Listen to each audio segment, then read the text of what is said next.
Hello, everyone, and thank you so much for joining another episode of Leadership Matters with Dr. Sharon. I am Dr. Sharon H. Porter, educator, author, entrepreneur, and speaker.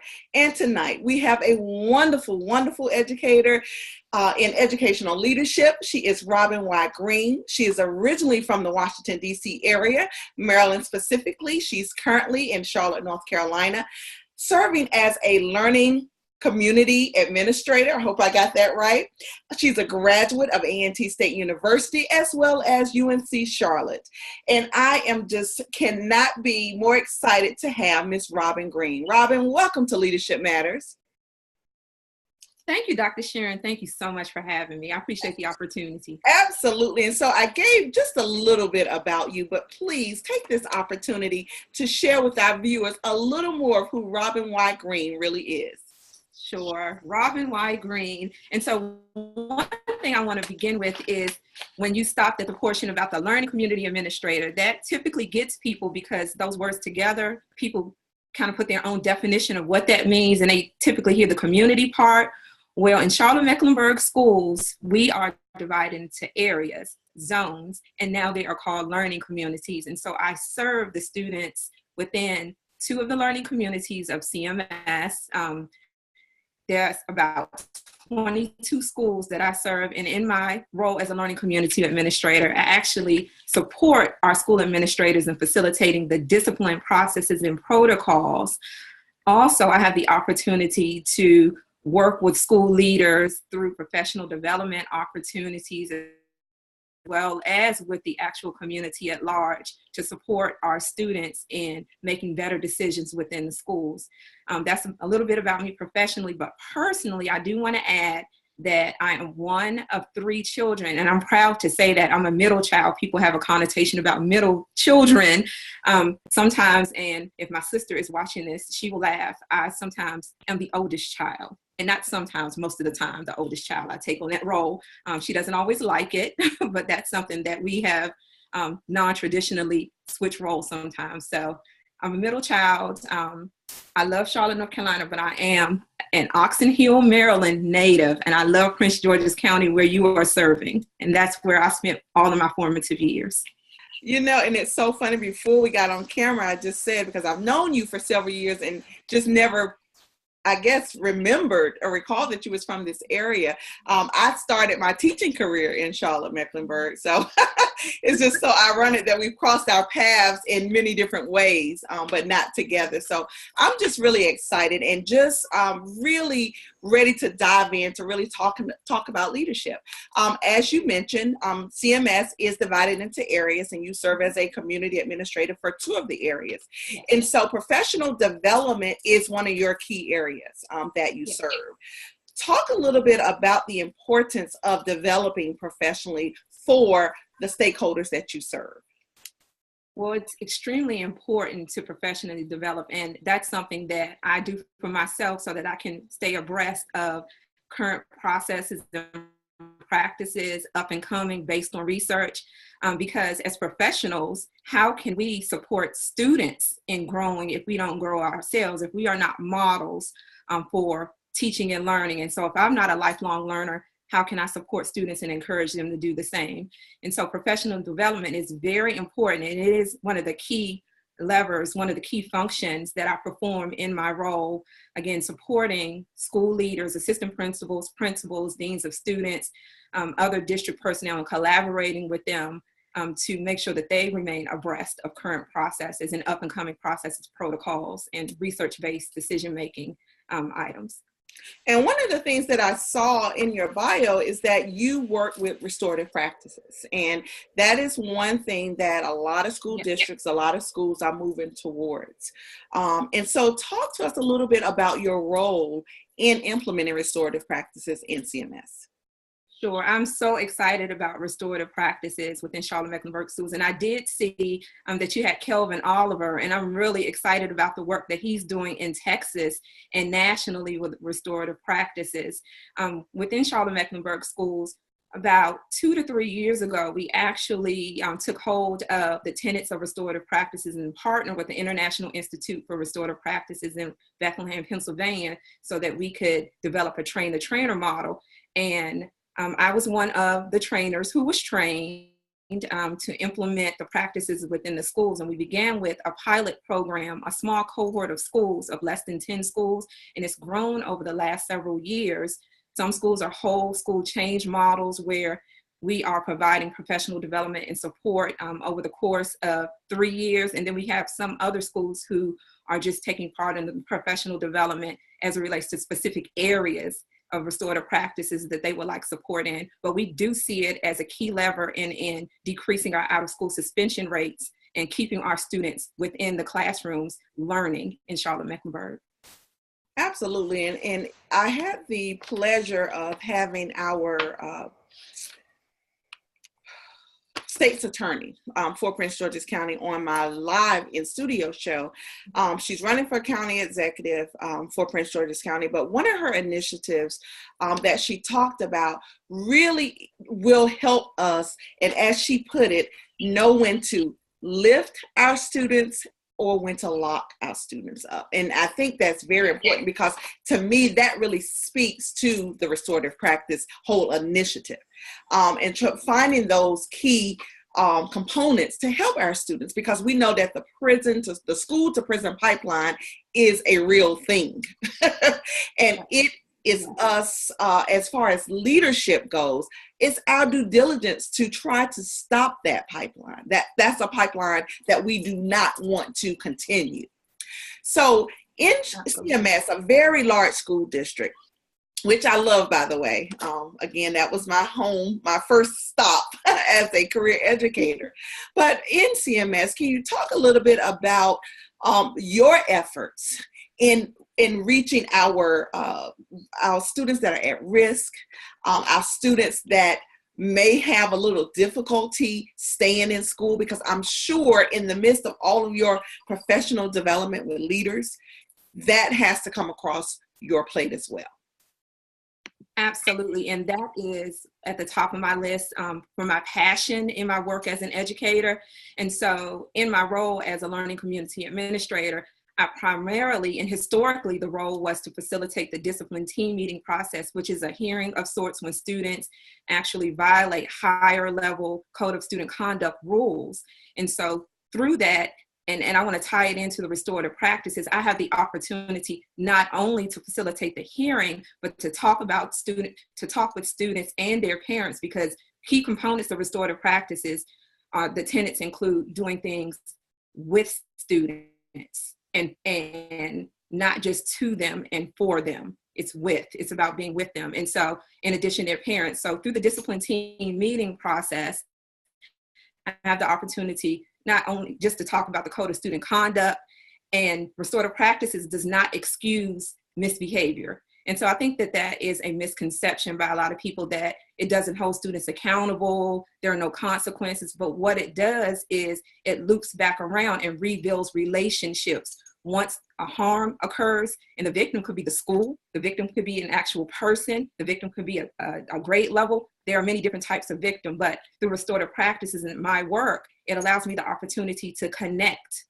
the students with valuable resources within the schools and within the community. So then when they return to the school, if that is the consequence, then there's an opportunity for sustainable behavioral change. And so I feel very proud and very passionate about that part of the work. I'm sure you do, because it's so impactful, the work that has to be done in that arena. So talk to me now a little bit about the efforts in, I'm sure you service Title I schools, our low poverty communities.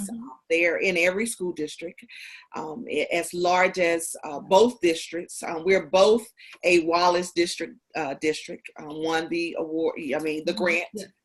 And so a lot of that, those funds really came with leadership development, basically. But in the midst of that, you have, while you are assistant principals, while you're assisting principals, you have that climate culture piece that you have to help instill, especially in novice leaders. That's one of the challenges that new leaders face when they go into a building, is establishing that culture and that climate. Can you talk to us a little bit about maybe the efforts that you or the district is doing to help leaders, and not just novice leaders, but especially novice leaders, establish that culture that's conducive for teaching and learning? Absolutely. And one of the biggest challenges that I would say is actually defining climate and defining culture. Sometimes people use them interchangeably when they are two completely separate things, with climate being how you feel when you walk into the building. The how research supports that a positive school climate supports positive school culture, the development of shared ideas and values. And so first defining the difference between those things is very important. Having the opportunity, again, looping back around to the professional development opportunities, and also the shoulder to shoulder time that I have sitting down with school leaders in their school buildings, which is the most powerful, because coming to the professional development center and sitting in professional development with 45, 50, 100 people, you may not feel comfortable enough to share your fears, your concerns, your worries related to climate and culture. But sitting down shoulder to shoulder in school buildings is a great opportunity that I have in my role in walking the buildings to talk about climate and culture with those school leaders and providing real-time coaching and observation and feedback. I love it. I love it. And so your background is counseling, and I know that all of those skills and that knowledge of counseling has really come into play with what you're doing now. How has that really impacted your practice in leadership? So I always informally call myself a counseling administrator, and I promised myself professionally that I would never, ever lose my counseling skills. And so again, it gives me the opportunity, not only within my practice, but to model for other school leaders when interacting with students and parents. We often, in 99.9% of the time, I want to say 100% of the time, we know the what, and that's the outward behaviors of the students, what the students have done. This is why the student has a referral, but typically we don't delve into the why, the root cause. And so my counseling background allows me to have the skills and the knowledge to ask the relevant questions as to why and to delve deeper, because if we don't ask the why and we just assign consequences, then what's going to happen? The student is going to return and the same behavior is going to occur again. There's not going to be a sustainable behavior change. And the suspension will just serve as a respite for the teachers and the staff, and the student will return, and the same thing, the cycle will begin again. Absolutely. Whew, I tell you. With my counseling background, that gives me an opportunity. Root cause.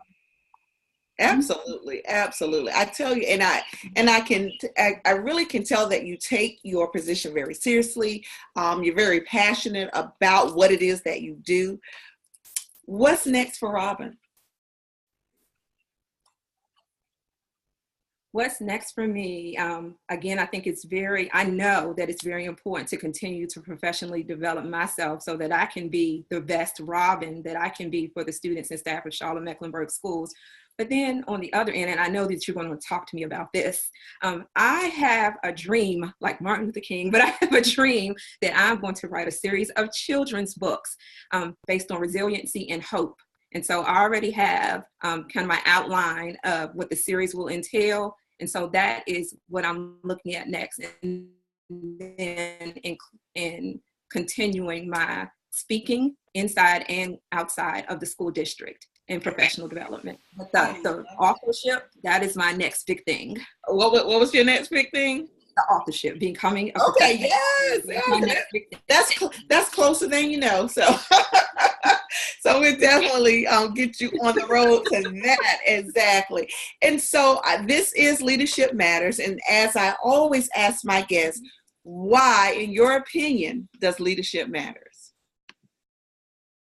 So leadership matters to me because I think about Jim Collins in Good to Great, when he talked about that in order to move a good organization into greatness, it only takes one poor leader to move an organization backwards, but it takes many to move it forward. So leadership matters. If you don't have a good leader, if you're not a good leader, then why are you in that position? All you're going to do is impede and hinder the organization. So leadership matters.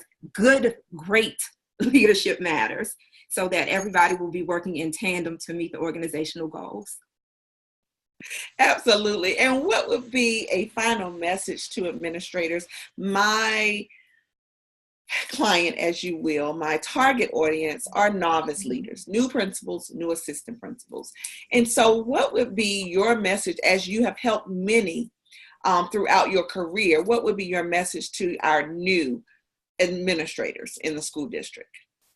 So my message would be that relationships are the building block for strong organization. There is someone that I would like to quote who was one of the most humble, wisest people that I've ever met, and he is the late Bishop Dr. S.C. Madison, and he said that you don't have to treat everyone alike, but you have to treat them right.